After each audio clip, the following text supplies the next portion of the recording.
नमस्ते दीदी। सब अब हम लोग आज सब उनके हाथ में ये पहला पहला लेसन है उत्तर पाड़ा भाषण का। वैसे तो श्री अरविंद ने बहुत कुछ कहा है, लिखा है, अथाह है, लेकिन इसमें कोई दो राय नहीं कि उत्तर पाड़ा भाषण एक बहुत ही विशेष, कई कई तरह से महत्वपूर्ण विशेष है। अगर हम ऐतिहासिक दृष्टि से देखें तो दो और इस प्रकार के इतिहास में भाषण हुए हैं। भाषण शब्द ही यहाँ पर छोटा पड़ जाता है। दो और इस तरह के भाषण हुए हैं जिनका उतना ही ऐतिहासिक महत्व हम एक तरह से कह सकते हैं। एक जो हम लोग sermon on the mount, Jesus Christ जब डेजर्ट में रह के अपनी तपस्या पूरी करके जब बाहर आते हैं तो माउंट सिनाई पर पहली बार बताते हैं जो उन्होंने अनुभव किया है और संसार को एक गॉस्पेल देते हैं। तो ये एक बहुत ही ऐतिहासिक भाषण है, सरमन ऑन द माउंट। ये पहला भाषण है जब जीसस क्राइस्ट ने रियलाइज किया है कि उनका वर्क क्या है, उनका कार्य क्या है, मिशन क्या है, और उसके बाद वो देते हैं। बहुत प्रचलित और फेमस है एक प्रकार से। उसमें मूल तत्व हैं वे सारे जो उस समय के काल के लिए उपयोगी थे। फिर एक दूसरा भाषण है जो है बुद्ध देव का, जो सारनाथ में जब बुद्ध पहली बार अपने तपोनिष्ठ कई वर्षों के बाद जब उनको एनलाइटनमेंट होती है, बोधि प्राप्त होती है, तब वे आकर सारनाथ में जो भाषण देते हैं बहुत ही वो भी अद्भुत है। उसका नाम है धर्म चक्र सूत्र, यानी एक नया व्हील ऑफ टाइम प्रारंभ हो रहा है और आगत काल के लिए मनुष्य को क्या करना है, क्या नहीं करना है, कैसे जीवन जीना है, ये वो वहाँ पर जाकर प्रकट करते हैं। अब ये बड़ी इंटरेस्टिंग चीज़ है कि हम देखते हैं कि दोनों ही आगत काल के लिए कुछ कहते हैं। अब उसकी एक अवधि होती है। इसके बाद एक तीसरा हम देखते हैं कि संसार में इक्वली पावरफुल जो है वो है भगवत गीता, जो अगेन आगत काल के लिए मनुष्य को क्या करना है, कैसे करना है, कैसे अपना जीवन व्यतीत करना है, वो हम देखते हैं भगवत गीता में। ये तीनों अलग अलग कालखंड में हुए हैं। सबसे पहले भगवत गीता है, फिर बुद्ध देव जी हैं, फिर जीसस क्राइस्ट का सरमन ऑन द माउंट है, और ये तीनों अपने आप में अप्रतिम है। तीनों एक मनुष्य को भविष्य का संकेत देते हैं। उसी प्रकार से हम देखते हैं कि अब आगे मनुष्य का क्या युग धर्म होगा और आगत काल में क्या होगा, वो हम पहली बार श्री अरविंद का उत्तर पाड़ा भाषण उसी कैटेगरी का, इन द सेंस कि पहली बार जो अल्टीमेट रियलाइजेशन जो श्री अरविंद जेल में प्राप्त करते हैं, उसके आगे एक नई धारा पकड़ते हैं। वो पूरा उनका एक कर्म और एक नया दिव्य कर्म और दिव्य ज्ञान, वो सब कुछ जो धरती पर उड़ेलते हैं। लेकिन प्रथम जो भाषण होता है उत्तर पाड़ा भाषण, उसमें एक बीज रूप में वो आने वाले काल का सब कुछ जैसे एक मैप प्रकट कर देते हैं। अब ये एक मोमेंट ऑफ ट्रांजिशन है श्री अरविंद के जीवन में। जब वो जेल में जाते हैं उसके पहले भी वो उत्तर पाड़ा में जाकर के उन्होंने धर्मरक्षिणी सभा, जो हिंदू धर्म की एक सभा थी, उसमें उन्होंने संबोधित किया था। और उस समय और भी लोग रहते हैं उनके आसपास, कई लोग। और उस एक वर्ष जब श्री अरविंद जेल में रहते हैं और जब बाहर आते हैं तो सब कुछ बदल गया है। तो सबसे पहले वो बताते हैं कि जब मैं एक वर्ष पहले आया था तो लोगों के अंदर जोश था, सब लोग वंदे मातरम गूंज रही थी पूरे भारतवर्ष में, और कई ऐसे लीडर्स थे, एक से एक, बिपिन चंद्र पाल थे, लोकमान्य तिलक, ये सब थे जिन्होंने भविष्य के लिए, भारतवर्ष के लिए एक सुंदर भविष्य की, एक स्वतंत्रता संग्राम की सब कल्पना की थी। ऐसा लग रहा था कि बस अब वो कुछ ही क्षणों में, कुछ ही समय की बात है और हम सब स्वतंत्र हो जाएंगे और एक सुंदर भारत का नवनिर्माण होगा। इस उमंग और आशा को लेकर के उत्तर पाड़ा, ये अलीपुर जेल जाने के पहले श्री अरविंद की वो सारी जितने भी रिवॉल्यूशनरी थे उन सब के अंदर इस प्रकार के भाव थे। लेकिन जब वो बाहर आते हैं तो वो देखते हैं कि रिवॉल्यूशनरी मूवमेंट लगभग टूट गया है। यहाँ तक वो कहते हैं कि वंदे मातरम जिसकी गूंज में सुनना चाहता था वो कहीं सुनाई नहीं दे रहा था। और फिर वो बताते हैं कि वो सब लोग जो मेरे बगल में बैठे थे, जिनसे हम अपेक्षा करते थे बहुत कुछ, वो सब कहीं कहीं चले गए थे। कोई अंडमान में भेज दिया गया, किसी को फांसी हो गई, इत्यादि इत्यादि। तो उस समय श्री अरविंद प्रकट करते हैं उस घोर अंधकार के समय। और वो भी कैसा अंधकार, एक अचानक एक प्रकाश को आंधा था। अगर हम 1905 से 1907 का समय देखें, अलीपुर जेल जाने के पहले 1908 का, तो वो एक ऐसा काल था जब श्री अरविंद ने एकदम अलग जगा दिया था भारतवर्ष में, और एक सब जगह एक नई लहर, नई उमंग दौड़ रही थी। लेकिन जब वो बाहर आते हैं उस जेल से तो ऐसा प्रतीत होता है कि फिर से ब्रिटिश साम्राज्य विजयी हो गया है और सबकी आवाज़ों को शांत चुप कर दिया गया है।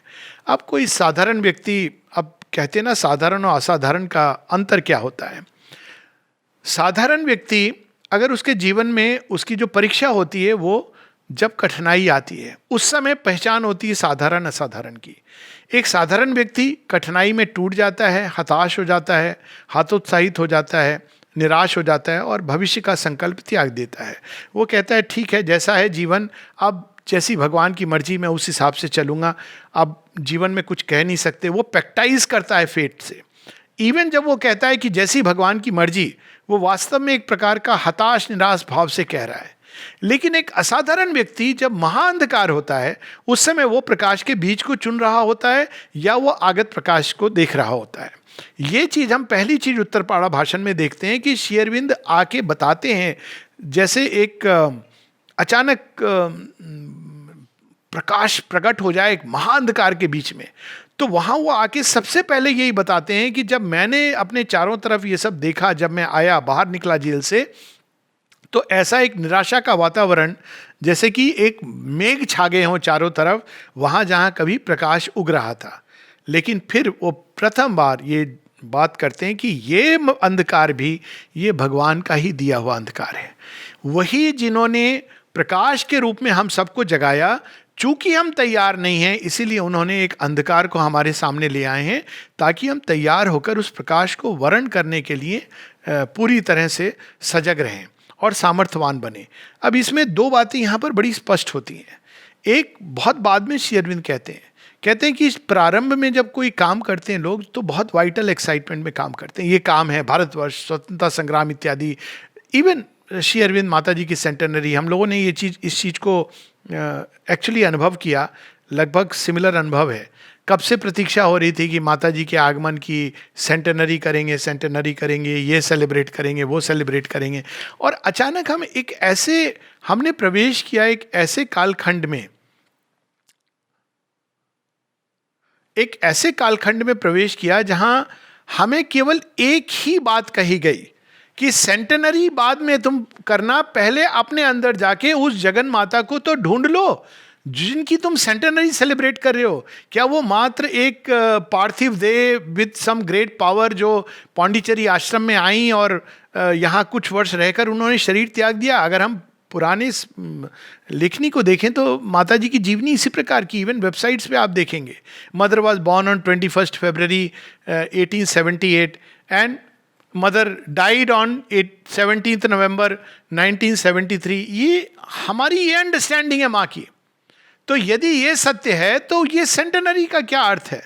एक सीमित मनुष्य की सेंटेनरी नहीं है। माँ ने कितना सुंदर संकेत दिया था कि to celebrate the birth of a transitory body में satisfy some faithful feelings but to celebrate the advent of a new world. अब यहाँ पे हम लोगों को ठीक उत्तरपाड़ा भाषण में जब श्री अरविंद अंदर जाते हैं तो सबसे पहले उनको इसका सामना करना पड़ता है कि मैंने तो इतने उत्साह से सबके बीच में जाकर अलख जगा रहा था और मेरा ये मानना था कि आने वाले समय में आपसे मैंने क्या मांगा था? कुछ भी नहीं मांगा था, बस इतना मांगा था कि हम आने वाले समय में भारतवर्ष स्वतंत्र हो जाए, बस तब तक के लिए सुरक्षा मांगी थी।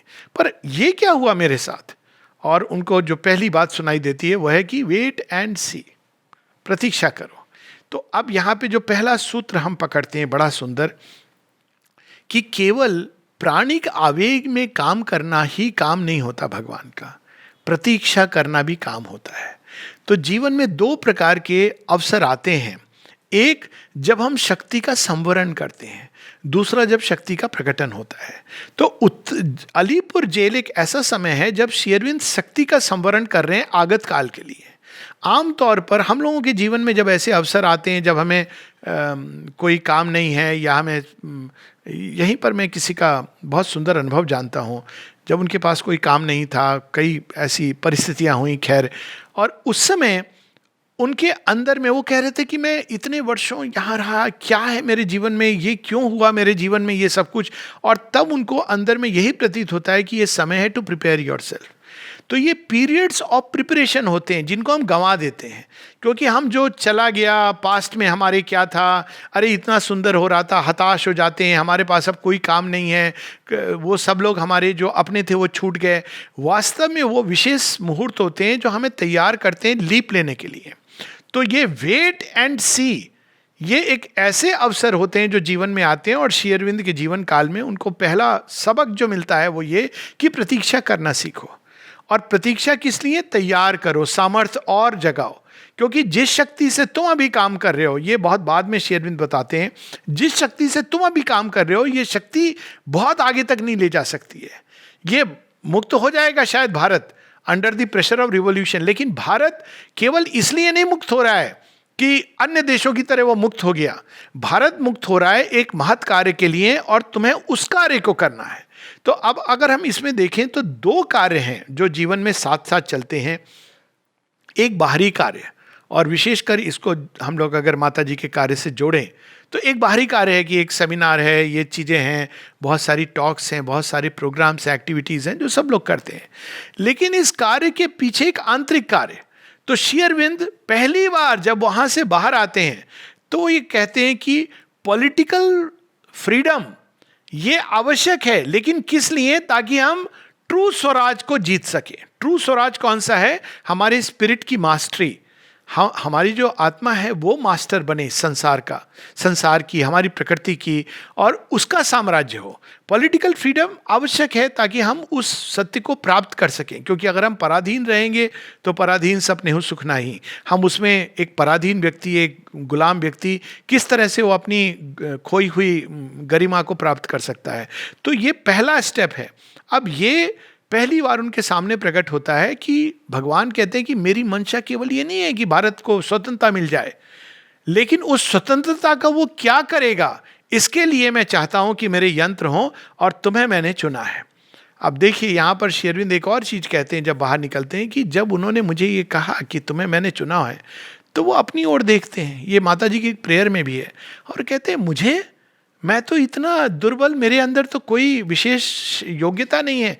विनम्रता देखिए श्री अरविंद की, लेकिन साथ ही सत्यनिष्ठा देखिए, दोनों चीजें हैं। ये फॉल्स मॉडेस्टी नहीं है।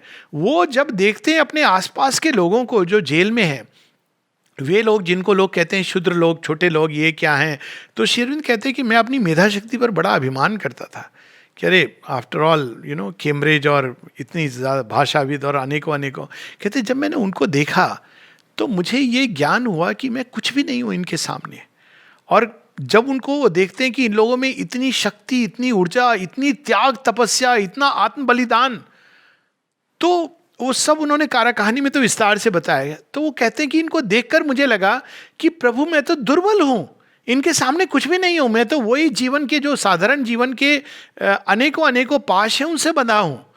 अब यहाँ पे एक नई चीज श्री अरविंद हम सबके लिए प्रकट करते हैं, जो बाद में उनके लेटर्स में आती है, कि यदि एक बार मनुष्य भगवान को वरण कर ले और भगवान उसको हाँ कर दे और भगवान उसका वरण कर ले, तो उसकी दुर्बलता, उसकी अक्षमता, उसकी सीमाएं ये कोई मायने नहीं रखती हैं।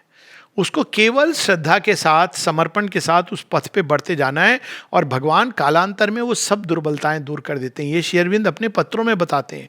कहते हैं जब मैं मुड़ा था भगवान की ओर, इसमें भी बताते हैं, कहते हैं मेरे अंदर क्या कमी नहीं थी, अज्ञेयवादी था, भक्त की तरह नहीं मुड़ा था। कहते हैं ना मैं भक्त था ना ज्ञानी था, मेरे अंदर तो एक अज्ञेयवादी था। मैं पढ़ता था हिंदू धर्म और सनातन धर्म, लेकिन मुझे पूरा विश्वास नहीं था सच में ये सब होता है। और इस भाव से मैं भगवान की ओर मुड़ा था, लेकिन जरूरी क्या था? एक सच्चाई का भाव। यहाँ पर जो तीसरी चीज हमारे सामने प्रकट होती है कि भगवान ये नहीं देखते कि हमने कौन सी पढ़ी पढ़ाई प्रेयर पैरट की तरह उनके सामने कर दी। ऐसी प्रार्थनाएं तो बहुत हैं, लेकिन वो देखते हैं कि हृदय के अंदर सच्चा भाव क्या है। यही वो बहुत बाद में कहते हैं, the eternal Veda is secret in the heart of man and opens petal by petal. और वहाँ पर एक चीज बड़ी सुंदर कहते हैं, for the divine knows himself in the heart of the seeker. बाहर से हम क्या हैं, लोग हमें क्या समझ रहे हैं, बाहर से क्या दिखाई दे रहा है, ये इंपॉर्टेंट नहीं है। आवश्यक है कि हमारे हृदय के अंदर क्या घटित हो रहा है, और भगवान उसको देखते हैं। तो वो ये बताते हैं वहाँ पर जाकर के कि मेरे अंदर ये सारी चीज़ें थी, लेकिन वो भगवान की ओर मुड़ करके सच्चे भाव से प्रार्थना करते हैं कि मेरे अंदर तो ये सब कुछ है, आप मुझे कहो, कमांड, बोलो मुझे क्या करना है। वो कोई और कि मैंने ये पढ़ा है, वो पढ़ा है, कैसे क्या करना है। तो भगवान मुस्कुराते हैं और कहते हैं 2 बातें तुम्हारे लिए मैंने नियत की है, निश्चित की है। और साथ में हाथ में रख देते हैं गीता। अब ये श्री कृष्ण का, उनके गीता को हाथ में रखना, और जो श्री अरविंद बताते हैं कि गीता की शक्ति ने मेरे अंदर प्रवेश किया, वास्तव में ये एक ऐसी घटना है जो अभूतपूर्व है। और इसको हम इस तरह से समझें, कई बार लोग ये प्रश्न करते हैं कि श्री अरविंद को कब पता चला कि वो अवतार हैं। ब्यूटी ये है कि श्री अरविंद ने कभी इस तरह से डायरेक्टली, उन्होंने इनडायरेक्टली, जब किसी ने कहा कि मुझे लगता है कि आप अवतार हैं, वही जो अंतिम अवतार, श्री अरविंद कहते हैं follow your faith it will not mislead you. उनकी जो विनम्रता, माता जी ने तो स्पष्ट कर दिया। माता जी तो कहती हैं I am not a gentleman, कहती हैं Shri Aurobindo is the last avatar in a human body. तो वो स्पष्ट कर देती हैं कि कल की अवतार वही हैं। माता जी से यहाँ तक पूछा किसी ने कि हमने तो सुना था कि कल की अवतार लंगड़ा के चलेंगे। माता जी कहती हैं इसी फॉर्मेशन के कारण श्री अरविंद का एक्सीडेंट होता है। तो वो कहीं कहीं उन्होंने ऐसे जगह जगह ये बात कहा है, लेकिन ऐसे नहीं कि इसमें एक बड़ा इंटरेस्टिंग, एक हास्यास्पद संदर्भ भी है। श्री अरविंद एक जगह कोई उनसे बहुत डिस्कस कर रहे हैं अवतार के बारे में, अवतार, गुरु इत्यादि इत्यादि, और श्री अरविंद कहते हैं बड़ा विचित्र आश्रम है ये, और मेरे शिष्य बड़े विचित्र हैं। तो कहते हैं बाकी जगह लोग अपने गुरु को अवतार बनाने में लगे होते हैं, चाहे वो गुरु ने कुछ रियलाइज किया हो, वो अवतार बनाने में लगे होते हैं। लेकिन ये ऐसा आश्रम है कि मेरे अपने शिष्य मेरे ऊपर डाउट्स थ्रो कर रहे हैं कि मैं अवतार हूं कि नहीं, और कहते हैं कि मुझे कोई इसमें रुचि नहीं है कि मैं अवतार कहलाऊं। Maybe if you think I am a just an ordinary man with a little greatness, I am fine with it. लेकिन ये अजीब विचित्र मेरे शिष्य हैं। लेकिन अंत में कहते हैं, वो किसी को ब्लेम नहीं कहते हैं, बाकी सब कहने के पहले मानो अपने अंदर रख लेते हैं और हंसते मुस्कुराते कह देते हैं मॉडर्न टाइम्स, माने ये इस समय की पहचान है। तो वो इस युग के लिए युग धर्म देने आए थे, तो वो इस युग में तो अर्जुन जैसे लोग नहीं हैं। तो ये चीज वो जब श्री कृष्ण उनको गीता देते हैं, तो मेरा ये मानना है कि उसी समय श्री अरविंद को ये ज्ञात हो गया कि ही इज दी अवतार। ये गीता हैंडिंग उस तरह की चीज है जैसे जब परशुराम आते हैं और श्री राम को कहते हैं कि अब ये आपका युग है, आप संभालो। तो ये उस तरह की घटना है जब श्री कृष्ण आते हैं और गीता देते हैं, यानी गीता की अब तक की जो शक्ति और जो कार्य किया है गीता ने, वो अब अपनी परिसमाप्ति पर है। क्यों? क्योंकि बहुत सारी टीका टिप्पणियां हो गई, बहुत ढंग से लोगों ने गीता को गांधी जी के इंटरप्रिटेशन से भी बना दिया। तो अब वो गीता देते हैं कि तुम इसको संभालो। ये गीता का देना केवल ये नहीं कि गीता एक ग्रंथ के रूप में उन्होंने दे दी, वो कहते हैं उसकी शक्ति ने मेरे अंदर प्रवेश किया। गीता की शक्ति क्या है? वो श्री कृष्ण की वांग्मय देह है। तो वहाँ से उनकी श्री कृष्ण के साथ एक आइडेंटिटी प्रारंभ होती है, जहाँ वो पहले उनकी वांग्मय वाणी देह के रूप में, और उसकी शक्ति, उसका मुख्य उद्देश्य, और फिर आगे चल करके 1926 में जो प्रारंभ होता है 1908-1909 अलीपुर जेल में, वो 1926 में वो एक लेवल ऑफ परिसमाप्ति पर पहुंचता है, जहां श्री कृष्ण के साथ, श्री कृष्ण की पर्सनैलिटी के साथ पूरी तरह उनका तादात्म्य होता है। तो यह उत्तरपड़ा का एक बैकग्राउंड। अब इसमें से हम लोग कुछ एक पोर्शन, समय का अभाव है वो हम पढ़ेंगे, लेकिन वहीं से जहां वो गीता जब देते हैं तो क्या कहते हैं श्री अरविंद उसके विषय में, बहुत अद्भुत है वो। हाँ, ये इससे संक्षिप्त भगवत गीता का मूल सूत्र कहीं नहीं मिलेगा। कोई अगर जानना चाहता है कि भगवत गीता का सार क्या है, तो ये सार है भगवत गीता का।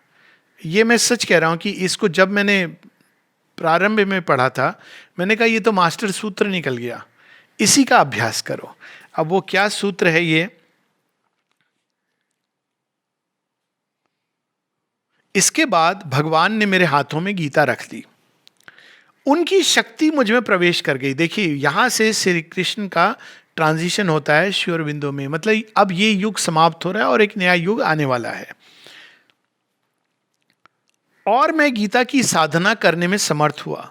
मुझे केवल बुद्धि द्वारा ही नहीं बल्कि अनुभूति द्वारा यह उपलब्ध करना पड़ा। पहली ये डिस्टिंक्शन, बुद्धि द्वारा, पांडित्य द्वारा, श्लोकों के अध्याय द्वारा, अध्ययन द्वारा, उनके संस्कृत का अनुवाद करने के द्वारा, वो एक एक्सरसाइज है, उसका अपना एक महत्व है।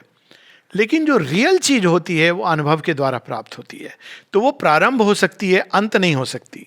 तो अनुभव के द्वारा ये उपलब्ध करना पड़ा कि श्री कृष्ण की अर्जुन से क्या मांग थी और वे उन लोगों से क्या मांगते हैं जो उनके कर्म को करने की अभिकांक्षा रखते हैं। अब हम सब कहते हैं माँ का काम करना चाहते हैं, इसीलिए हम आए हैं, we want to do divine work. अब माता जी ने भी इसकी बड़ी सुंदर एक प्रार्थना है उनकी अक्टूबर 23 की, जहाँ वो डिवाइन वर्क, पूरी glory to thee O lord, वो प्रार्थना केवल to those who want to serve the divine. अब लेकिन यहाँ पर देखिए बहुत संक्षेप में श्री अरविंद बताते हैं कि हम भगवान का यदि काम करना चाहते हैं तो हम कैसे काम करना चाहिए। अर्थात जुगुप्सा और वासना कामना से मुक्त होना होगा। दोनों चीजें परस्पर विरोधी हैं। जुगुप्सा क्या होती है? श्रिंक, मैं ये काम नहीं कर सकता हूं, ये काम तो बहुत छोटा है, इसके साथ काम नहीं कर सकता हूं, ये व्यक्ति तो बहुत बुरा है, ये होती है जुगुप्सा। दूसरा उसके विरुद्ध होती है कामना वासना। कामना वासना में क्या होती है?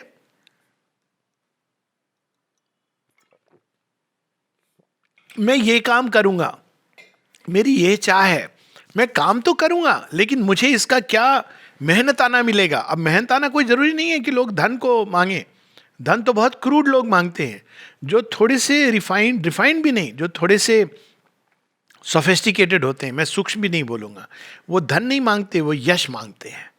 लेकिन आपको धन और यश दोनों के परे जाना है। केवल ये नहीं कि मुझे इस से क्या प्राप्ति होगी बाहरी रूप से, आंतरिक रूप से। तो ये दोनों चीजें के साथ हम भगवान की का काम नहीं कर सकते। तो पहला डिस्क्वालीफायर ये है, क्या है कि यदि हमारे अंदर जुगुप्सा है, ये काम मैं कर सकता हूँ, वो नहीं कर सकता हूँ, इसके साथ कर सकता हूँ, उसके साथ नहीं कर सकता हूँ। और आश्रम में तो इसकी बड़ी प्रॉपर ट्रेनिंग होती है, जिससे आप काम नहीं करना चाहते वो आपके साथ बांध दिया जाता है, जैसे हस्बैंड एंड वाइफ की तरह, और आपके पास कोई चॉइस नहीं है, और काम वो दे दिया जाएगा जो आपको लगता है कि ये तो मेरे बस की बात नहीं है, या ये मैं क्या करूँगा। वो ऋषभ चंद जी का उदाहरण है ना, जब पहली बार उनको काम दिया फर्नीचर डिपार्टमेंट में, और उसके बाद फिर काम भी क्या दिया, खटमलों को मारो, तो कहते मैं तो जैन हूँ, मैं ये कैसे करूँगा। तो श्री अरविंद का पत्र आता है, माता जी जो काम देती हैं उसे चुपचाप करो, आज्ञा पालन करके, क्योंकि वो तुम्हारी प्रगति के लिए सहायक है। तो उनके मेंटल कई फॉर्मेशन से उन्होंने तोड़ दिए। तो इस प्रकार से जो कार्य दिया जाता है उसमें जुगुप्सा नहीं होनी चाहिए कि मैं यही करूँगा, वो नहीं करूँगा। निरुद्धा को देखिए, उनको टिम्बर गोडाउन में भेजा गया, तो ये एक पहला टेस्ट होता है। और दूसरा होता है कि मैं करूंगा तो मैं इस हेतु करूंगा, मैं इस प्रकार का करूंगा, मैं डेस्क पे करूंगा, ग्राउंड वर्क नहीं करूंगा मैं, मुझे तो एक टेबल चेयर चाहिए जहां मुझे लिखने का काम चाहिए, साथ में अगर सेलफोन मिल जाए और स्कूटर मिल जाए उसका पेट्रोल। तो ये तरीका, ये नहीं कि भगवान नहीं देते, लेकिन तब हम डिस्क्वालीफाइड हैं अभी डिवाइन के वर्क के लिए। डिवाइन के वर्क के लिए हमें तैयार किया जा रहा है। तो पहली चीज, फल की इच्छा ना रखकर भगवान के लिए कर्म करना होगा। प्रयास करना है कि सक्सेसफुल हो, लेकिन हो सकता है वो अनसक्सेसफुल हो सकता है आपने बहुत दिल से किया लेकिन एन वक्त कुछ ऐसा हो गया कि वो चीज नहीं ठीक हो पाई, और सब लोग आपको पॉइंट आउट कर रहे हैं फिंगर। एक इस संदर्भ में माता जी की कहानी है कि आपने कई बार देखा होगा 2 दिसंबर का प्रोग्राम, बारिश हो रही, उसमें भी एक ईगो आ जाती है कि नहीं बारिश ना हो। इसमें भी एक वो होता है ना कि बारिश हो गई तो मतलब हम सबकी नाक कट गई, इस तरह का भाव हो जाता है। तो एक बार ऐसा होता है कि लोग प्रे कर रहे हैं और माता जी से प्रे करते हैं कि आप बारिश को रोक दीजिए, तो घनघोर बादल है। माँ कहती है ये देखो ठीक नहीं है कि हर बार देवताओं को बीच में आप रोक दो, तुम लोग कहते हो। तो फिर वो बताती हैं कि उन्होंने बारिश को होने दिया, और वो देवता आए, बोले कि देखते हैं कि आपके बच्चे कैसे हैं, बारिश में क्या करते हैं। फिर माँ जब बारिश हुई और वो आए तो उनको एक विशेष जॉय का अनुभव हो रहा था। माँ ने कहा very good, I am very happy, बहुत मुझे प्रसन्नता हुई। क्यों माँ? ये तुम्हारी परीक्षा थी। तो कई बार हम इसलिए कि वो काम सक्सेसफुल हो, बाहर से हो सकता है आपको बाहर से ये ना प्रतीत हो, लेकिन आपने किस भाव से किया है, कितनी लगन के साथ किया, अपना 100% दिया है कि नहीं, वो आवश्यक होता है। तीसरी चीज, अपनी इच्छा का त्याग करना होगा और निश्चेष्ट, निश्चेष्ट वर्ड का जो एक जो है डिसइंटरेस्टेड माता जी का हम लोगों ने पढ़ा है। अब निश्चेष्ट क्या होता है कि चेष्टा होती है हर एक काम में। चेष्टा जो अहंकार की होती है वो चेष्टा होती है। निश्चेष्ट का मतलब है कि हम नहीं करते, माँ हमारे थ्रू काम करती है। निश्चेष्ट का मतलब है हम भगवान की ओर खुल जाएं और फिर जो कार्य हो, ये नहीं कि मैं कर रहा हूं, ये भाव समाप्त है। उसके बाद इसका परफेक्ट एग्जाम्पल उत्तरपाड़ा भाषण है। श्री अरविंद प्रारंभ में कहते हैं कि मैं बोलने कुछ और आया था, लेकिन क्योंकि उनको टॉपिक दिया होगा हिंदू धर्म की रक्षा, तो उन्होंने कहा मैं बोलने कुछ और आया था, भगवान ने वो वाणी मुझसे ले ली है और अब ये मैं कह रहा हूं जो वो मुझसे कहलवाना चाहते हैं। तो निश्चेष्ट का अर्थ ये है कि हमारी कोई अहंकार और कामना, डिजायर और ईगो से चेष्टा ना हो, बल्कि हम खुले रहे और माँ को अपना कार्य हमारे द्वारा करने दे। निश्चेष्ट तथा सच्चा यंत्र बनकर भगवान के हाथों में रहना होगा। सच्चा यंत्र क्या होता है, उनकी एक बड़ी सुंदर राइटिंग है डिलाइट ऑफ वर्क्स, उसमें बताते हैं सच्चा यंत्र ये नहीं कहता मुझे आप कब उपयोग कर रहे हो, और वो एक तलवार का उदाहरण देते हैं कि the sword has a joy in the battle field, in the his of the battle. तलवार का क्या काम है, मैं जाकर के वहां युद्ध लड़ूं।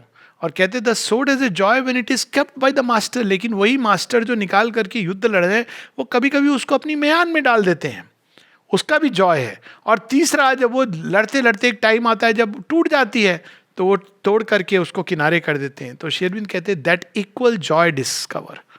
तो ये सच्चे यंत्र से कि ये नहीं कि मैं ही करता रहूंगा। कई लोगों को ये होता है कि मैं 90 साल की उम्र तक करता रहूंगा। माता जी को जब हम देखते हैं तो कितना सुंदर उनका जीवन उदाहरण है। आप खुद देखिए कि कैसे उन्होंने, कोई रिजिडिटी नहीं है माता जी की लाइफ में। जब वो शुरू में आती हैं तो ज़्यादातर समय ध्यानस्थ रहती है। जब 1926 में श्री अरविंद उनको आगे करके पीछे चले जाते हैं तो पूरा आश्रम का एक निर्माण, फिर जहाँ जहाँ आवश्यकता होती है, 40s में प्लेग्राउंड, उसके बाद फिर माँ विड्रॉ करती हैं, फिर उनकी प्लेग्राउंड क्लासेस होती हैं, फिर 58 में वो विड्रॉ कर जाती है क्योंकि उनका कार्य का एक फील्ड अलग है। उसके बाद फिर 62 के बाद वो नीचे भी नहीं आती हैं, धीरे धीरे करके एक प्रेरणा के रूप में बाकी सबको, लेकिन अंदर वो कार्य करती हैं जो कोई और नहीं कर सकता। तो ये जो चीज़ हम देखते हैं प्लास्टिसिटी, सच्चे यंत्र की ये पहचान होती है। सच्चा यंत्र इवन उससे नहीं बंधा होता है कि भगवान मुझे ये काम, कई लोग कहते हैं मुझे भगवान ने ये काम दिया है। हाँ दिया है, लेकिन क्या भगवान ने इटर्निटी के लिए आपसे कॉन्ट्रैक्ट साइन किया है? उस समय के लिए ये कार्य है। स्वयं श्री अरविंद के केस में हम देखते हैं कि आने के बाद कुछ समय तक वो रहते हैं उस फील्ड में जहाँ पे उनको रखा गया है, लेकिन फिर उससे जब भगवान का आदेश होता है तो उसी प्रकार से चले जाते हैं। और वो बताते भी हैं कि कुछ समय से उनको ये पूर्वाभास हो रहा था कि भगवान उनको कह रहे हैं कि नहीं तुम इससे बाहर आ जाओ, बाहर आ जाओ, तुम्हें कुछ और काम करना है, लेकिन वो छोड़ नहीं पा रहे थे। क्यों नहीं छोड़ पा रहे थे? कहते मुझे ये लग रहा था कि मैं एक आवश्यक यंत्र हूँ इस कार्य के लिए।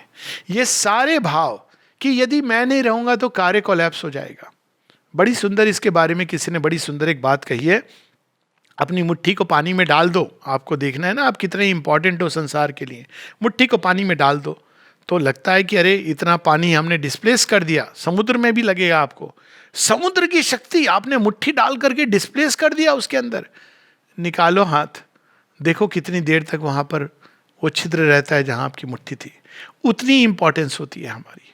हम सोचते हैं कार्य रुकता नहीं, बड़े बड़े आए चले गए। तो ये जो भाव है समर्पण का, स्वयं अर्जुन को बाद में ये प्रतीत होता है, ज्ञात होता है कि ये मेरी सारी शक्ति श्री कृष्ण की शक्ति थी। तो यहाँ पर वो कहते हैं कि इच्छा का त्याग करना होगा और निश्चेष तथा सच्चा यंत्र बनकर भगवान के हाथों में रखना होगा। आप क्या कराओगे मुझसे मुझे नहीं मालूम, आपके ऊपर। ऊंच और नीच, मित्र और शत्रु, सफलता और विफलता के प्रति समदृष्टि रखनी होगी, इक्वानिमिटी।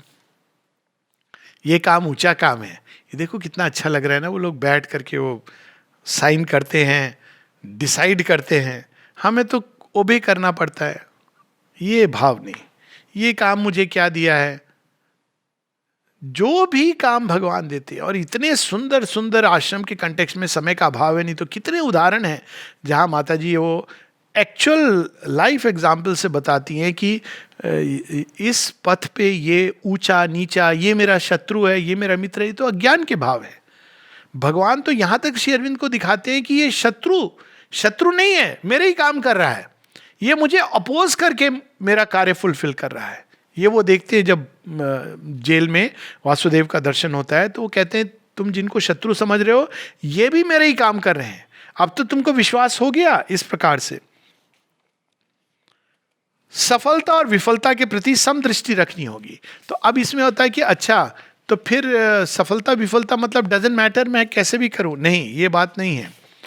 और फिर भी अपने कर्म में कोई अवहेलना ना होगी। ये देखिए एक छोटा सा क्वालिफिकेशन है। क्या फर्क पड़ता है, मैं तो माता जी का यंत्र हूं, सफलता विफलता उनके हाथ में। तो इसमें एक इनडिफरेंस आ सकता है कि हाउ डज इट मैटर। नहीं, आपको कर्म को परफेक्शन से करना है, अवहेलना नहीं कर सकते हो, कैजुअल नहीं हो सकते हो, आप उसको परफेक्शन से करो। उसके बाद उसमें सफलता या विफलता वो भगवान की है। सफलता होगी या विफलता इसलिए मैं इंडिफरेंट हो जाऊं, ये नहीं यहां पर बताया जा रहा है। मैंने ये उपलब्ध किया कि हिंदू धर्म का अभिप्राय क्या है। बहुधा हम हिंदू धर्म सनातन धर्म की बातें किया करते हैं, किंतु हम में से थोड़े से इने गिने लोग ही ऐसे होंगे जो ये जानते हैं कि ये धर्म क्या है। अब ये पूरा सनातन धर्म के बारे में श्री अरविंद प्रकट करते हैं और वो बताते हैं कि मुझे उसके जो सत्य हैं वो दिखाए गए ताकि मैं उस वाणी को संसार के सामने प्रकट कर सकूं। वाणी द्वारा और कर्म द्वारा एक नया कर्म जो करना था। आधार क्या है?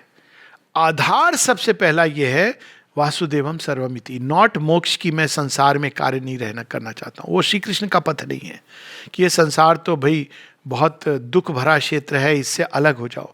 ये सनातन धर्म नहीं है। ये कहीं से एक धारा जुड़ गई है और सनातन धर्म ने कई चीज़ों को अपने अंदर आत्मसात कर लिया है। मोक्ष का अर्थ ये कदापि नहीं था कि मैं संसार के झमेले और मेले से दूर कहीं चला जाऊं बाहर। मोक्ष का अर्थ था अज्ञान से मुक्ति, अचित से मुक्ति, अचेतनता से मुक्ति, अंधकार से मुक्ति, मृत्युत्व से मुक्ति। ये मोक्ष का अर्थ था। तो ये एक आवश्यक चरण है जो गीता में भी हमें बताया जाता है। लेकिन मोक्ष का अर्थ ये नहीं था।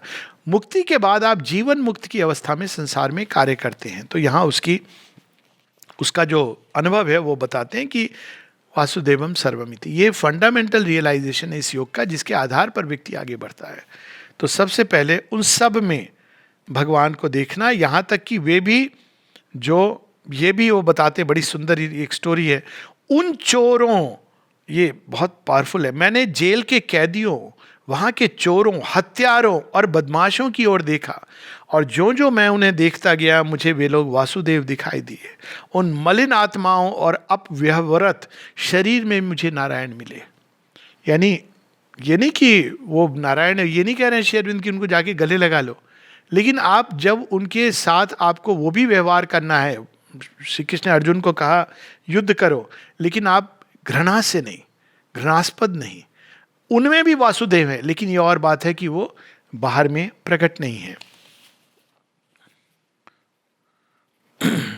इनमें से एक आदमी को उन चोरों और डाकुओं में से बहुतों ने अपनी सहानुभूति और दया के द्वारा मुझे लज्जित कर दिया। इनमें से एक आदमी को मैंने विशेष रूप से देखा जो मुझे एक संत मालूम हुआ, जो हमारे देश का एक किसान था और जो लिखना पढ़ना नहीं जानता था, जिसे डकैती के अभियोग में 10 वर्ष का कठोर दंड मिला था। वो यह उनमें का एक व्यक्ति था जिन्हें हम वर्ग के मिथ्या मान में आकर छोटा आदमी कहा करते। भगवान मुझसे एक बार फिर बोले और कहा कि मेरा एक छोटा सा काम करने के लिए मैंने तुम्हें जिन लोगों के बीच भेजा है उन्हें देखो। जिस जाति को मैं ऊपर उठा रहा हूं उसका स्वरूप यही है, और इसी कारण से मैं उसे ऊपर उठा रहा हूं। और हम लोग हैं जो भारत को बाहर से देख करके कि अरे भारतवर्ष पिछड़ा हुआ देश है। जब माता जी से कोई फ्रेंच पत्रकार आया और उसने कहा भारत में क्या ये है वो है, इवन स्टीव जॉब्स का भी ऐसी कुछ अनुभव, मैं तो बहुत कल्पना करके आया था। तो बाहर से जो लोग देखते हैं भारत का जो बाहरी आवरण है, ये अंग्रेजी में कहावत है डोंट जज a book by the cover, पर हम कवर देख करके जज करने लगते हैं। तो माता जी से जब किसी ने कहा कि उस फ्रेंच जर्नलिस्ट ने इतना बड़ी हे दृष्टि से देख करके लिखा है, माँ कहती मिथ्याभिमान और दंभ में आकर के उसने ये लिखा है। भारत का एक साधारण से साधारण अनपढ़ किसान पाश्चात्य देश के पढ़े लिखे व्यक्ति से अधिक अपने अंदर में विवेक को रखता है, क्योंकि यहां पर एक चैत्य भाव से हम इंस्टिंक्ट हैं। हमको ये बताना नहीं पड़ता कि भगवान है, उनको ये अंडरस्टूड है। ये एक चैत्य भाव हमारे अंदर है, ये हमारी विरासत है। ये और बात है कि विलुप्त होती जा रही है क्योंकि ये तो अंधविश्वास है, लेकिन ये एक भारतवर्ष की विरासत है। श्रद्धा, समर्पण, ये हम त्याग से हम लोगों की पहचान करते हैं। हम इससे पहचान नहीं करते कि अलेक्जेंडर ग्रेट था, हमारे यहाँ हरिश्चंद्र ग्रेट था, रामचंद्र ग्रेट हैं। हम भगवान उनको मानते हैं, जीसस, ये शिव जी की अवधूत, कुछ भी नहीं है उनके पास, पर राज राजेश्वर है। तो हमारी जो पहचान हम व्यक्ति की करते हैं वो त्याग और तपस्या से पहचान करते हैं। हम इससे पहचान नहीं करते कि किसके पास कितना बड़ा भंडार है। ये मिथ्याभिमान भारतवर्ष में आ गया है कि उसकी बैंक बैलेंस कितनी है, उसका आइडेंटिटी कार्ड में क्या क्या लिखा है।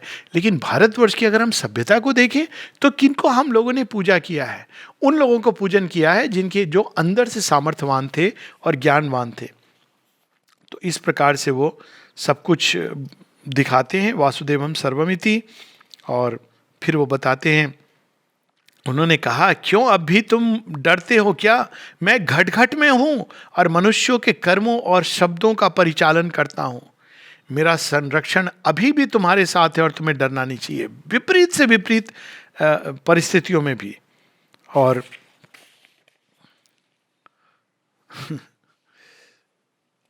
आगे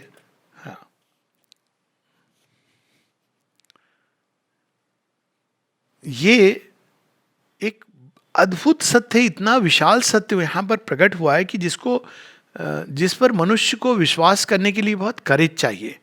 ये सत्य है, यह याद रखो कि यह सब मैं कर रहा हूं, तुम या कोई और व्यक्ति नहीं। अतएव कैसे भी घने बादल घिरावें, कैसे भी खतरे और कष्ट हों, कैसी भी कठिनाइयां हों, कैसी भी असंभवता दिखे, पर कुछ भी असंभव नहीं होगा, कोई बात कठिन नहीं रहेगी। इस देश और उसके उत्थान के भीतर मैं हूं, और मैं वासुदेव हूं, मैं नारायण हूं। मैं जो इच्छा करता हूं वो अवश्य पूरी होगी, ना कि वह जो दूसरे लोग चाहते हैं। जिस व्यवस्था को मैं लाना चाहता हूं उसे कोई मानव शक्ति नहीं अटका सकती। भारतवर्ष की संतान, कुछ समय पहले किसी ने मुझे ऐसे ही, क्या सच में इतने असुर चारों तरफ से क्या ये नष्ट नहीं कर देंगे हिंदू धर्म को और भारतवर्ष को? तो मैंने कहा, जो सच्चा हिंदू है वो इसको कभी स्वीकार नहीं करेगा। तो कहा क्यों? क्योंकि हमें बचपन से सीखा है, जन्म घुट्टी के साथ सत्यमेव जयते नान्यतम।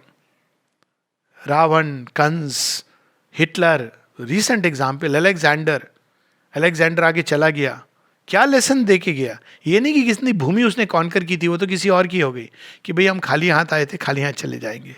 चंगेज खान आके चला गया, क्या लेसन दे के गया? बर्बरता और क्रूरता, बस। रावण, भव्य नगरी, माया नगरी, आके चला गया, हताश पड़ा हुआ कि नहीं, धर्म की ही विजय होती है। बाली, अतुलित बल जिसके अंदर था, लेकिन क्या लेसन दे के गया? Might is not right, dharma is right.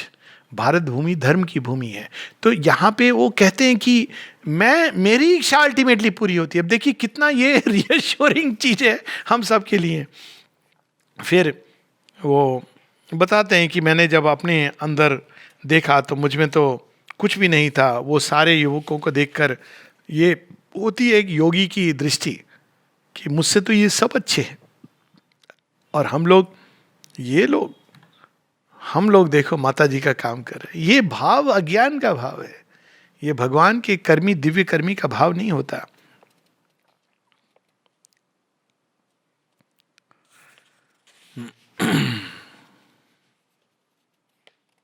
अब उनकी प्रार्थना देखिए, भगवान को क्या प्रार्थना की श्री अरविंद ने, अपनी प्रार्थना बता रहे हैं। कौन से उन्होंने संस्कृत का श्लोक पढ़ा, कौन सी भाषा में प्रार्थना की, कौन सी बड़ी सुंदर वाणी में प्रकट किया।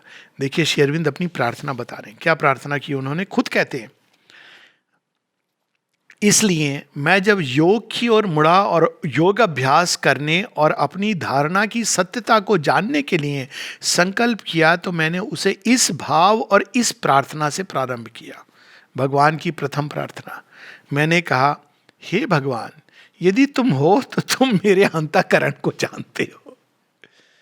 देखिए शेरविन का एक बालपन, भोलापन, शेरविन का एक चित्र है ना, माता जी कहती हैं उसके बारे में कि one can see he is innocent. कोई एक बहुत ही, और ये सब कुछ पढ़ा हुआ है उन्होंने, ऐसा नहीं है। जब जेल में गया ऑलरेडी उन्होंने वेदों का, उपनिषदों का अध्ययन कर लिया है। वो मंत्र भी करते थे, वो जब जेल के अंदर उसका रियलाइजेशन भी हुआ उनको। लेकिन प्रारंभ देखिए, प्रार्थना क्या होती है। तुम जानते हो कि मैं मुक्ति नहीं मांगता, मैं ऐसी कोई चीज नहीं मांगता जिसे दूसरे दूसरे लोग मांगा करते हैं। मैं तो केवल यह मांगता हूं कि इस जाति के लोगों को जिन्हें मैं प्यार करता हूं, ये जाति ऑब्वियसली भारत भूमि की बात है, उनके लिए जीने और कर्म करने की मुझे आशा हो, और ये प्रार्थना करता हूं कि उनके प्रति मैं अपने जीवन को उत्सर्ग कर सकूं। ये उनका स्टार्टिंग पॉइंट इस योग का। माँ ने तो इसके भी आगे बढ़ा दिया। माँ कहती है this yoga is when you want the divine for the sake of the divine. शेरविंद इसीलिए कहते हैं कि माँ ने तो स्ट्रेट डोर से एंट्री ली थी सुपर माइंड में। I came through the side door, ये साइड डोर है कि उन्होंने भारतवर्ष के लिए, उसके बाद उन्होंने दिखाया कि भारतवर्ष के को किस लिए मुक्त होना है, स्वतंत्र होना है। लेकिन माँ ने तो सीधा directly make me what you want me to be. So यहाँ पर उसका फिर वो बहुत दिनों तक प्रयास करते हैं, और फिर भगवान से कहते हैं कि आदेश दो, संदेश दो। तो उनको दो संदेश मिलते हैं, और एक होता है कि मैंने तुम्हें कर्म करने के लिए बुलाया है, मैं तुम्हें आदेश देता हूं कि जाओ और मेरा काम करो। उसके बाद से जब एक बार भगवान ये कह देते हैं तो आप ये नहीं कह सकते कि मैं अपना काम करूंगा। जो भी काम आप करते हैं जीवन में, नाना प्रकार के काम, केवल वो नहीं है जो, ये एक मिसकंसेप्शन है आज सुबह 8 से 5 बजे तक ये काम भगवान का है, बाकी आप अपने हिसाब से चलो, ये नहीं है। सर्वकर्माणि, आपके नाना प्रकार के कर्म, भोजन, आहार विहार, सदाचार, मनुष्यों के साथ व्यवहार, लोकाचार, संबंध, ये सब भगवान के काम है, नाना प्रकार के। तो वो उनको ये बताते हैं कि तुम मेरा काम करो। दूसरा संदेश इस प्रकार का था, इस 1 वर्ष के एकांतवास में तुमने बहुत कुछ दिखा दिया गया है। वह चीज दिखा दी गई है जिसके बारे में तुम्हें संदेह था, और वो है हिंदू धर्म का सत्य।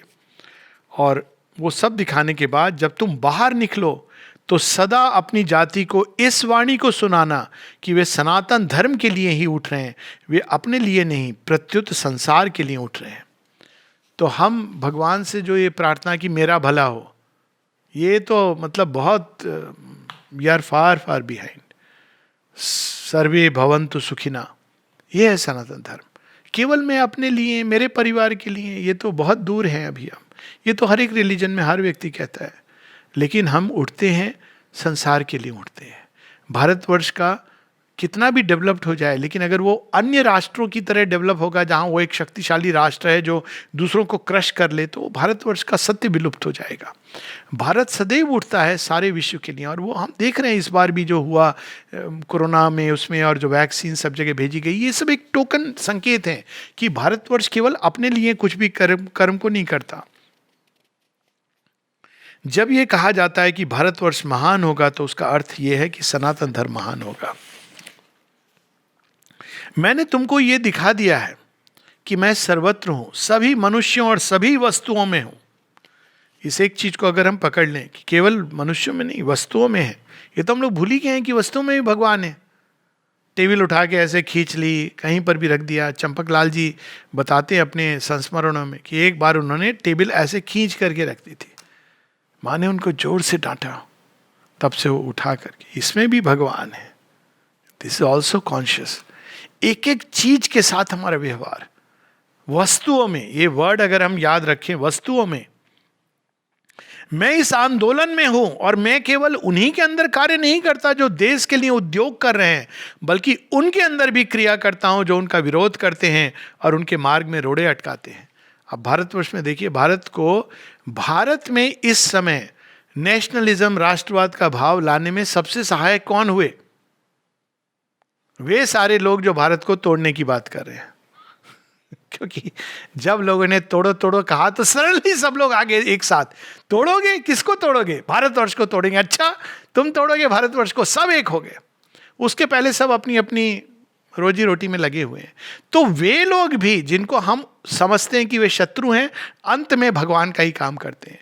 टेररिस्ट ने संसार को ये बताया, भारतवर्ष तो कब से कह रहा था, लेकिन वो एक उन्होंने करते करते वो क्या होता है ना, बंदर के हाथ में जब नारियल दिया तो उसने अपने ही किसी का सिर फोड़ दिया, तो ऐसे ही हुआ।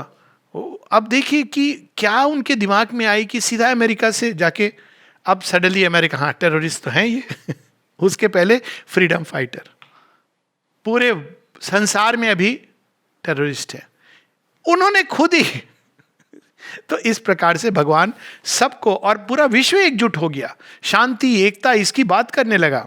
तो इस प्रकार से भगवान कार्य करते हैं।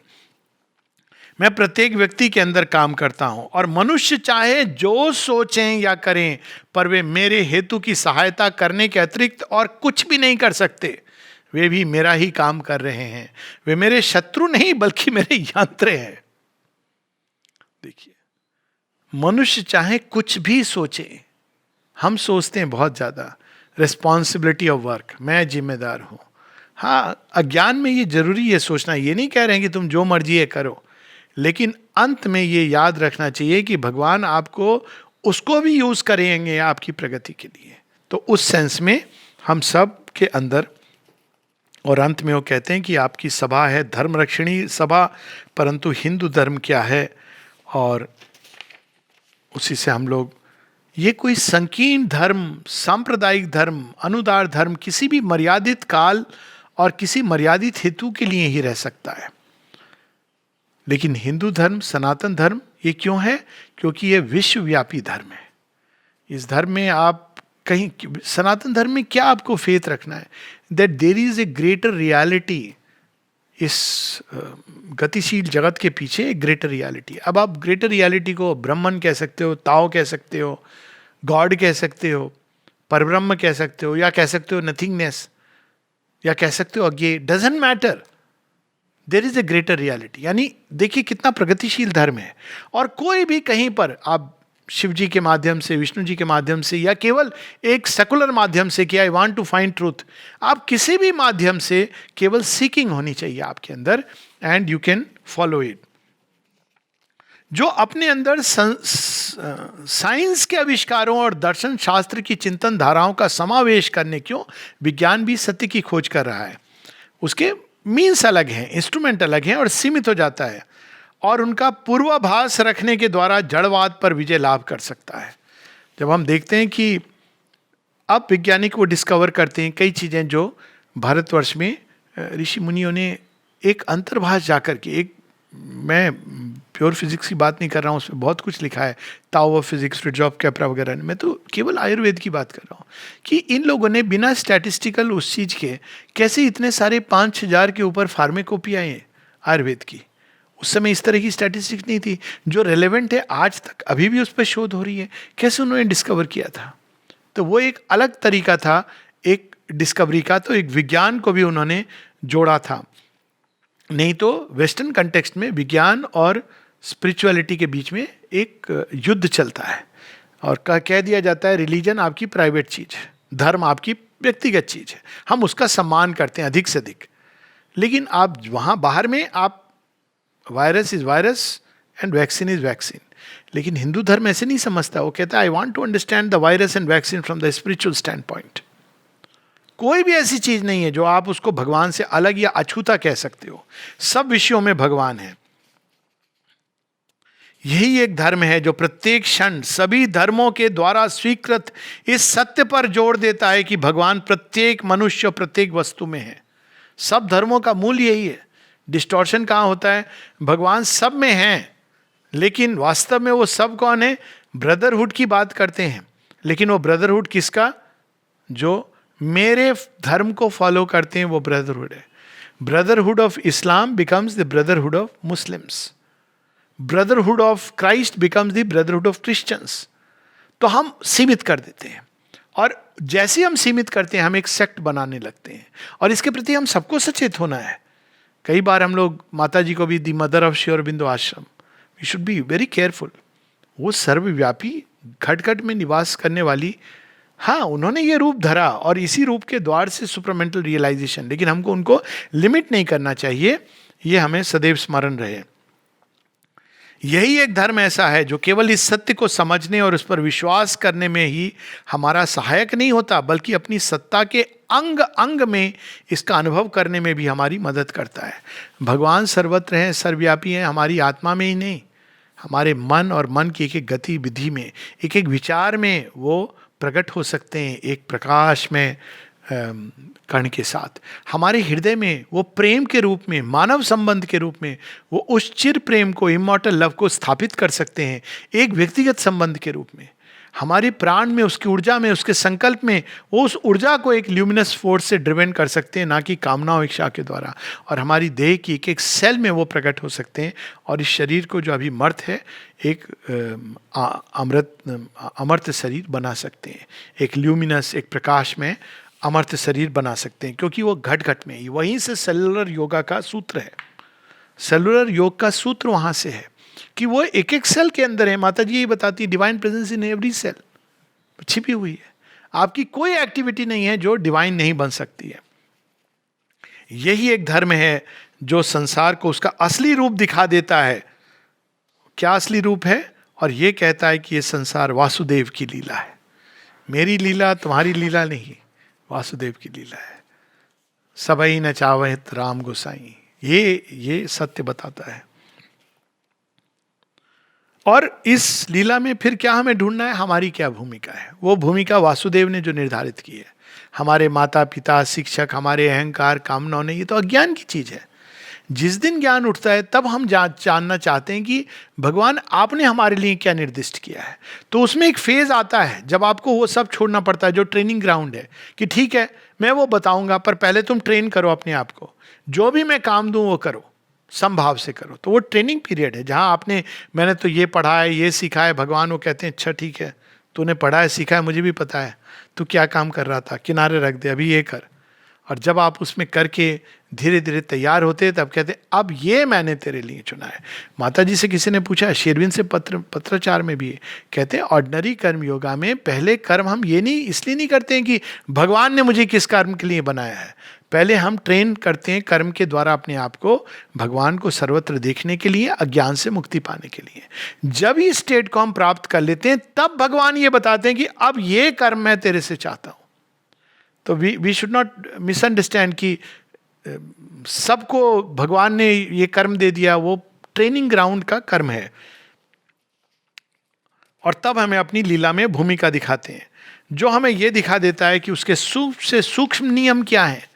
जड़ प्रकृति के नियम स्थूल विज्ञान बताता है, सूक्ष्म विज्ञान, अध्यात्म विज्ञान हमें सूक्ष्म नियम, जैसे कार्मिक लॉ क्या है, ये एक सूक्ष्म नियम है।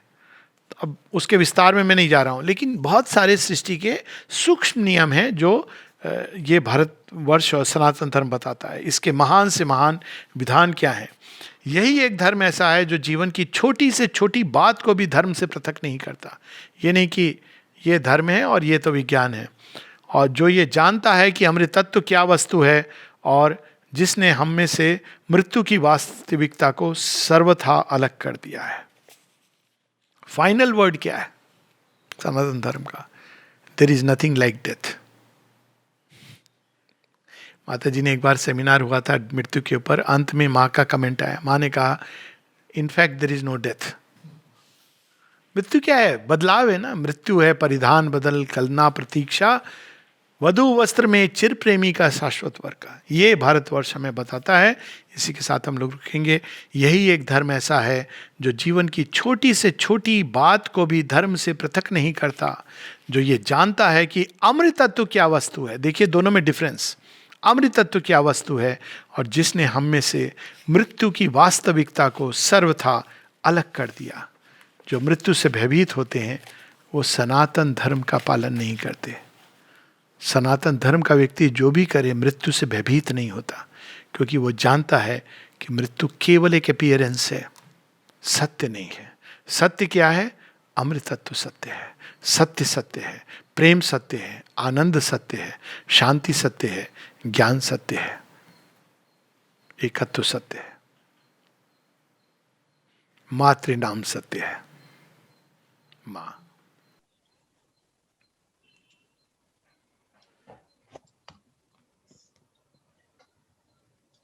बहुत बहुत धन्यवाद भैया। हालांकि धन्यवाद शब्द केवल शब्द है। जो अनुभूति हुई, जो दृष्टि मिली, हम सभी इस बात को एक मत से मानते हैं। श्री अरविंद का वो कथन कि मेरा जीवन सतही स्तर पे कभी रहा नहीं, बाहरी स्तर से उसे कोई नहीं बोल सकता, लेकिन उनके जीवन की एक घटना को हमने लिया और उसमें आपने जितने सूक्ष्मतर संदेशों को इतने सहज भाव से बताया कि आगे के लिए प्रेरणा फिर हो जाती है कि अब अगले चरण पर हम चलें। श्री अरविंद आश्रम दिल्ली शाखा की तरफ से तो आपका आभार हम प्रकट कर ही रहे हैं, पर मैं घर वाला हूँ, मेरा आभार मत दीजिए, पराया मत बना दीजिए मुझे। बिल्कुल नहीं, ये हम लोगों के सीखे सिखाए वही तथाकथित हाँ वो शिष्टताएं ठीक हैं। है, वो ठीक है। क्योंकि मैंने पहले भी आपका कोई परिचय नहीं दिया, मैं जानती नहीं, हूँ उसकी आवश्यक जरूरत नहीं है। उसकी जरूरत है नहीं, आप सबके हैं। और पहले ही तो आलोक भैया बोला। हाँ बस बस बस उतना काफी है। नहीं, लेकिन इस आभार को तो तहे दिल से प्रकट कर रही हूँ और सभी कर रहे हैं। आगे भी हम मिलते रहें और आपसे इसी तरह का हमको एक दृष्टि प्राप्त होती रहे, इस उम्मीद में। अभी है समय कुछ पूछना है बोलना, लेकिन आलोक भैया बहुत आसानी से पकड़ में नहीं आते हैं, इसलिए हमारे जितने भी सदस्य यहाँ पर उपस्थित हैं और भैया हमारा परिवार बढ़ता जा रहा है, ये बहुत खुशी की बात है। अगर कोई कुछ पूछना चाहता है, कुछ आप अपनी बात को साझा करना चाहता है तो आप कर सकते हैं। अवश्य, कोई अगर प्रश्न है तो हम लोग ले सकते हैं।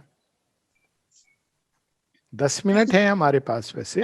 प्रश्न तो बहुत है, लेकिन वो 10 मिनट के लिए नहीं। ईमेल भी कर सकते हैं। वो तो उसके लिए तो आपने अनुमति दे ही रखी है। हाँ ठीक है। अगर The whole talk was self-explanatory, so no questions are asked. Thank you, thank you. नमस्ते सेठी जी। नमस्ते नमस्ते नमस्ते। सनातन धर्म दैट इज नेशनलिज्म, आज के कॉन्टेक्स्ट में इसको कैसे हम समझे? This is Sujata from Hyderabad, Vivekananda Kendra. ये हाँ प्रश्न है। क्या प्रश्न है? एक बार आप फिर से दोहराएंगे? मैं इसको आज के संदर्भ में हम सनातन धर्म को कैसे समझे? Is that the question? No, Sanatan dharma that is nationalism. That is nationalism. अच्छा अच्छा, हाँ हाँ, that is how he puts it, है ना? हाँ How बिल्कुल। do we take it in today's context? हाँ, इस पर एक्चुअली पूरी एक ये बहुत बड़ा विषय है। इस पर पूरी एक टॉक है इसके ऊपर। 2-3 टॉक हैं जो अवेलेबल है औरोमा पे, पर बहुत संक्षेप में इसमें उसका सूत्र दे दिया गया है। इसको मैं अपने ढंग से एक संक्षेप में बताऊं कि 2 प्रकार के राष्ट्रवाद होते हैं। एक राष्ट्रवाद जो एक आसुरिक राष्ट्रवाद है, जिसमें हम देखते हैं हिटलर का राष्ट्रवाद, जहां वो राष्ट्र एक्सपैंड करता है अपनी भूमि को, अपने ही एक मानसिकता को पूरे संसार में थोपने के लिए। इंपीरियलिज्म हुआ। अच्छा, ये राष्ट्रवाद ने कई बार आइडियोलॉजिकल रूप भी ले लिया है, जहां पर एक ही आइडियोलॉजी को हम पूरे संसार में थोपने की चेष्टा करते हैं। अब ये एक प्रकार का राष्ट्रवाद है, इसको हम कह सकते हैं आसुरिक राष्ट्रवाद। और दूसरा राष्ट्रवाद है जहां पे हम राष्ट्र को के अंदर उसकी जो अल्टीमेट पॉसिबिलिटी है उसको जागृत करते हैं, विश्व यज्ञ में उसको समाहित करने के लिए। और हम इस चीज़ को रामायण की कथा में बड़े सुंदर ढंग से देखते हैं। एक राष्ट्रवाद है जो रावण का है। अगर आप राष्ट्रवाद के ढंग से देखें तो वो क्या बुरा कर रहा था, अपने प्रजा के लिए सोने के भवन बनवा रहा था, जीडीपी अच्छा कर रहा था, जगह जगह जाके दंडकारण्य में उसने कब्जा कर लिया था, सारे उसके गुर्गे वहाँ पर थे, किष्किंधा में लगभग पहुँचने की चेष्टा की थी लेकिन बाली से रुक गया था और उसके आगे वो गया नहीं अयोध्या। बट उसका प्लान तो यही था अगर एंशिएंट टाइम में। अब जब हम देखते हैं कि जब श्री राम उसको काउंटर करते हैं तो वो क्या करते हैं, रावण की मृत्यु के बाद वो ये नहीं कहते अब मैंने यहां पर कब्जा कर लिया है, अब यहां मेरी बात चलेगी। वो विभीषण को राज्य सौंपते हैं। ये जो राष्ट्रवाद है ये भारत का राष्ट्रवाद है, जहां हम सबको मुक्ति प्रदान करते हैं, दासत्व से मुक्ति। और 2 प्रकार के दासत्व से, एक तो जो बाहरी दासत्व है, परंतु सबसे अधिक अपने अंदर के अज्ञान के दासत्व से। और इसका एक मॉडर्न उदाहरण जैसे अगर हम लें तो मॉडर्न उदाहरण था 1971 के वार के समय।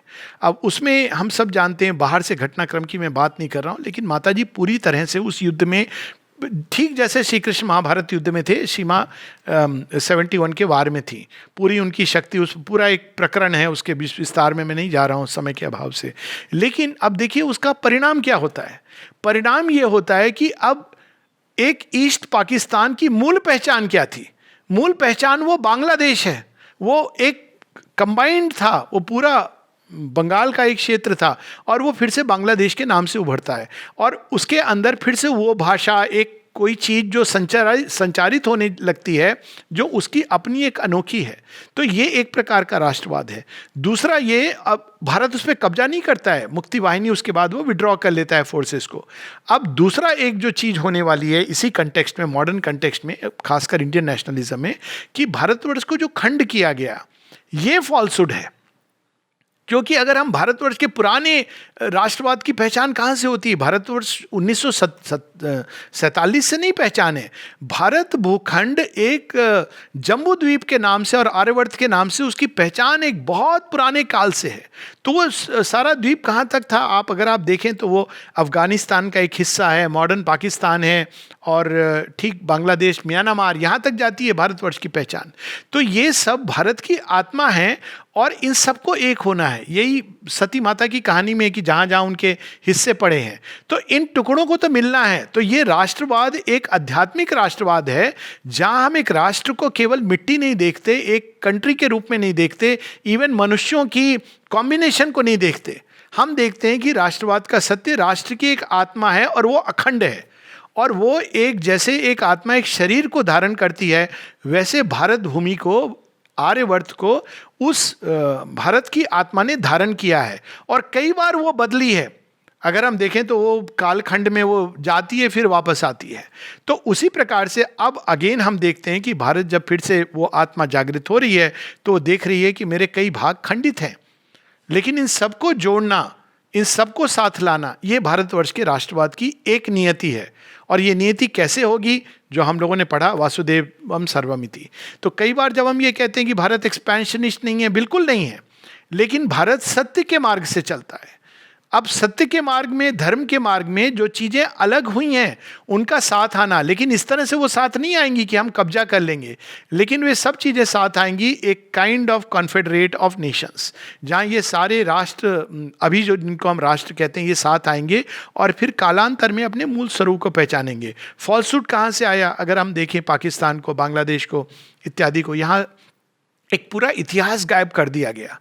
आप अगर पूछेंगे एक पाकिस्तान में जाके किसी से कि आपका इतिहास क्या है, तो वो ये स्वीकार करना उनको मुश्किल होगा कि इंडस वैली सिविलाइजेशन यहाँ थी, वेद यहाँ पे गाए गए, अब उनका तो इतिहास वहाँ से शुरू हो रहा है, अरेबिया से।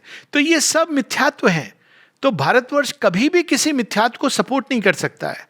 वो धर्म प्रधान देश है और धर्म के अनुसार जो कार्य उचित है उसको भारतवर्ष करेगा और उसको करने में जब वो करेगा तो उसके साथ सत्य का साथ होगा और अंत में सत्य की विजय होगी। ये भारत का राष्ट्रवाद है। वो एक राष्ट्र की विजय नहीं है, लेकिन वो उसके परे नहीं जाएगा। और ये एक राष्ट्र को विश्व यज्ञ में, एक राष्ट्र अपनी ही ऊर्जा को, अपनी ही चेतना को, अपने सर्वोच्च को समर्पित करे। फ्रांस अपने सर्वोच्च को करे, अमेरिका अपने सर्वोच्च को करे जगा करके। ये भारत का राष्ट्रवाद है, ठीक जो ऑरोविल में हम देख रहे हैं होते हुए। ये इसका जो ऑरोविल एक सांकेतिक रूप है उसका, कि हर एक राष्ट्र अपनी आध्यात्मिक, अपनी चेतना की उच्चतम संभावनाओं को लाकर विश्व को सुंदर बनाने के लिए, विश्व कल्याण के लिए प्रकट करे। अब भारतवर्ष में सबसे सुंदर क्या है? आध्यात्मिक ऊर्जा है। अगर यही अवेकन नहीं होगी, हम मेटीरियली कितने भी डेवलप्ड हो गए, तो हमने तो अपना सर्वोच्च नहीं दिया विश्व को। विश्व के पास तो बहुत कुछ है, टेक्सटाइल है, ये है, सब है, ये भी करना चाहिए, लेकिन असल चीज जो हम दे सकते हैं, जो कहीं नहीं है, वो है हमारी आध्यात्मिक ऊर्जा। तो भारतवर्ष का राष्ट्रवाद का प्रारंभ भी वहीं से होता है कि इस आध्यात्मिक ऊर्जा को एक एक व्यक्ति जो स्वयं को भारतीय कहता है, वो केवल पासपोर्ट से उसकी पहचान नहीं है, उसकी पहचान इससे है कि उसने अपने अंदर उस आध्यात्मिक शक्ति को, आत्मबल को जागृत किया है और उस आत्मबल के प्रकाश से वो विश्व में जाता है और कहीं भी वो रहे, लेकिन वो सनातन धर्म का प्रतिनिधित्व करता है। और जब वो वापस आता है तो वो वहाँ की चीज़ों को लेकर के आता है और भारत के उत्थान में लगाता है। तो ये भारत का राष्ट्रवाद है, बहुत संक्षेप में, वरना इसकी तो बहुत विस्तार से चर्चा हो सकती है और वो टॉक्स भी अवेलेबल हैं यदि कोई सुनना चाहे तो। नमस्ते।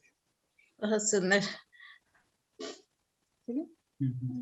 ठीक है, और कोई नहीं है तो ठीक है, फिर आज के कार्यक्रम को हम यही विराम देते हैं।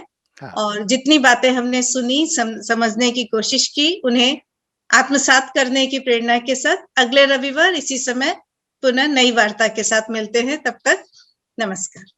नमस्ते।